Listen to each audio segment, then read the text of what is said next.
Good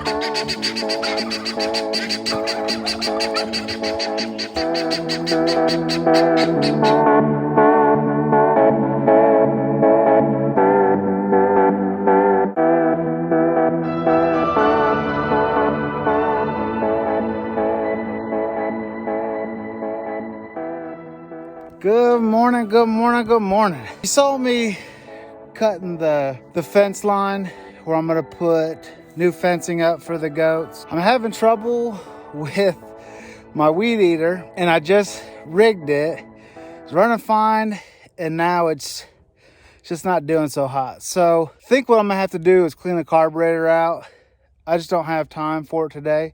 I don't have the stuff to do it. What I'm gonna do instead is show you a couple different ways to chop wood on the homestead. So if you're a beginner, new to homesteading or new to chopping your own wood, there's really two different methods that I'm gonna use. And the first one is essentially stump on stump, right? And let me show you what I mean by that. So this is stump on stump. And you can see I've already hit it once and where it cracked it.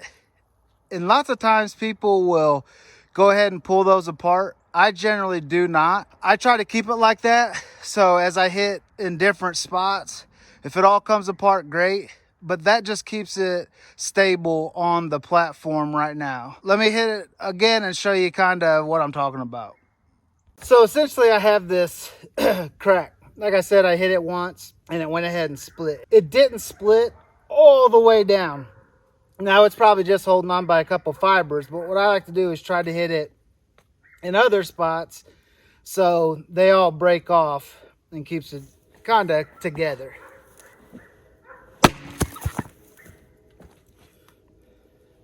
So like I said, that one came off, but I still have more.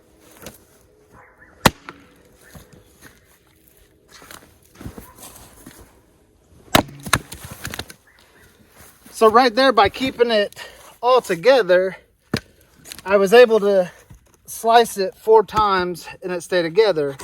So now, it's not difficult to set this up on the stump. Sometimes the way you cut it, it may be more difficult. So if you can keep them together, great. That's why you see people use chains and all this other stuff.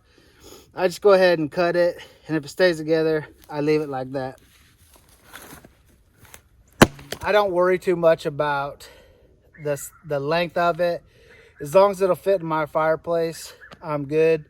If I can get it, around 14 inches, 12 to 14 inches, that's great. A little bit more, that's fine. But, I don't try to cut it too long.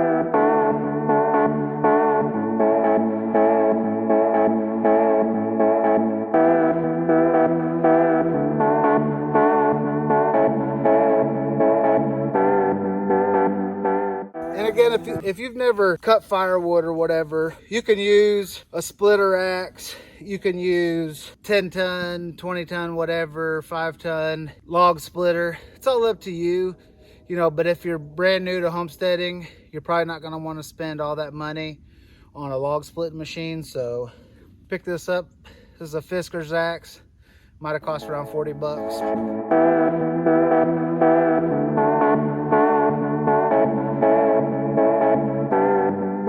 Takes a few minutes to split your wood, especially on your homestead or whatever. Take your time, there's no rush.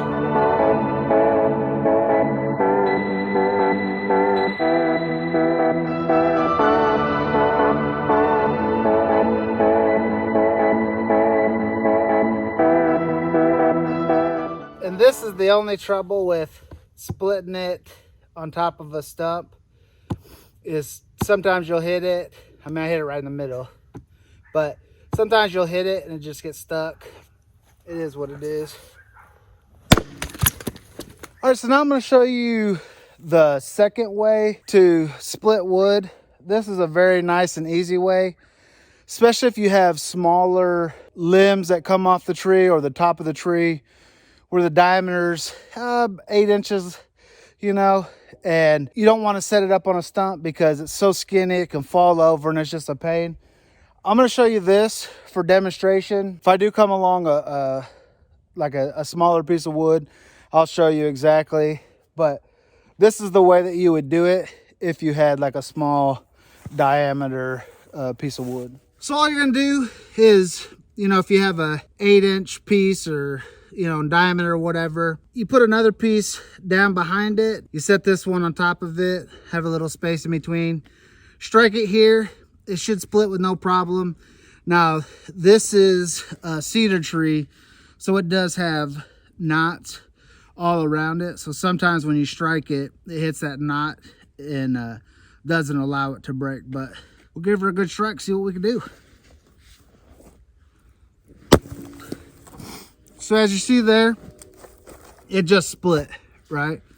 Now again, this is better when you have the smaller 8-inch pieces, you know, or smaller, where it's a limb or top portion of your tree. If you're heading towards the bottom of your tree and everything is like 10 to 16 inches in diameter, this, you don't really want to use it that way. Just set it on top of a stump, strike it, and you're good to go. And you can further split your pieces of wood once you have them like this. You just repeat and rinse, you know what I mean?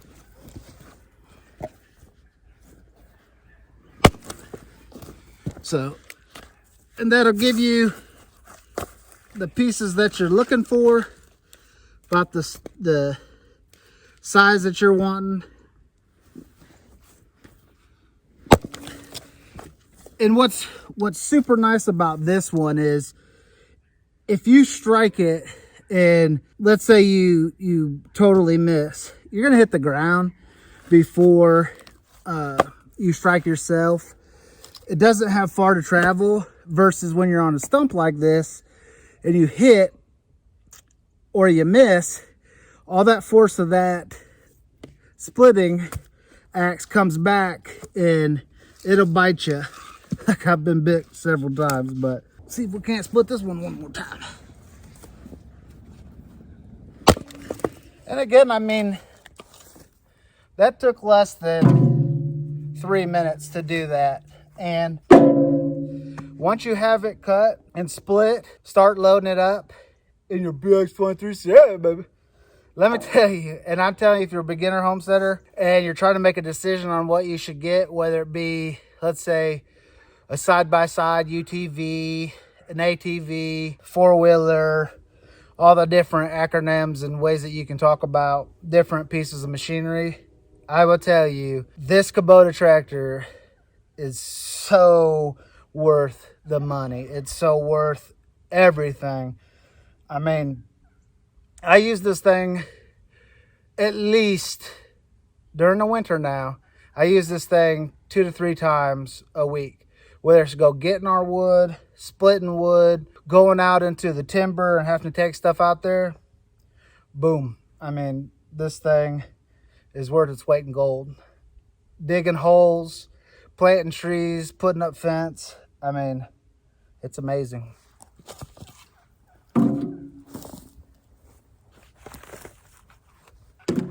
And then all I do is, once I split some wood, I try to stack it into the bucket.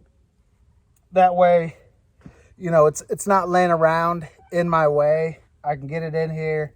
And once I know I have a full load, just go ahead and take it to the woodshed. Oh, my turkeys. Come see what I'm doing, huh? I'm working, boss. I'm working. I'm working. I promise you.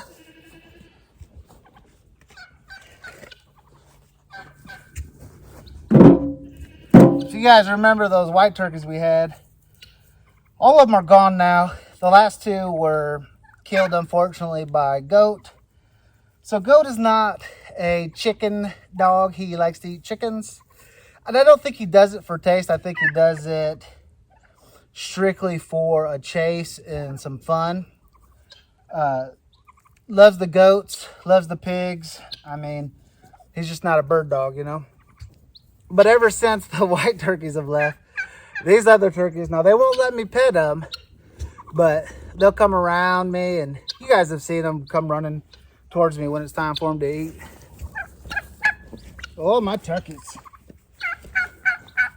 Oh, yeah.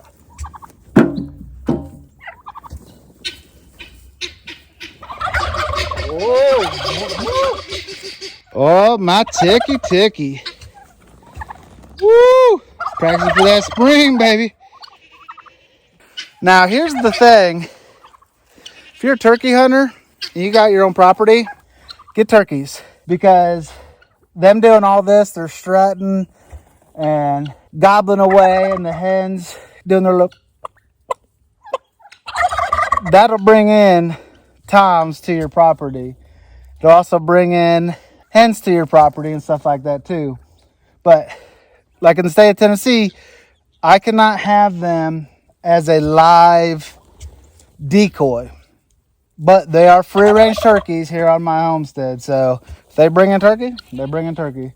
But let me get back into splitting this. Have this roll for you guys so you can check it out. And then we'll go from there, baby.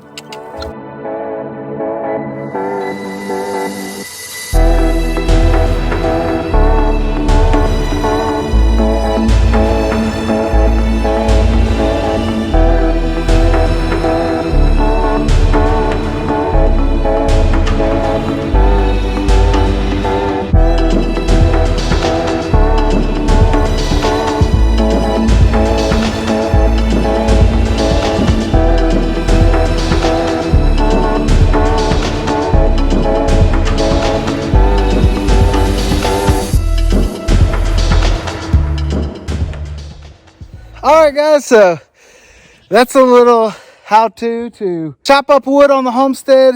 But that's going to be it for this video. If you guys could, one last time, go over there, hit the subscribe. Give me a thumbs up. Give me a thumbs down. Give me some wild comments. Y'all look crazy. I love you. We love you. We'll see you on the next video.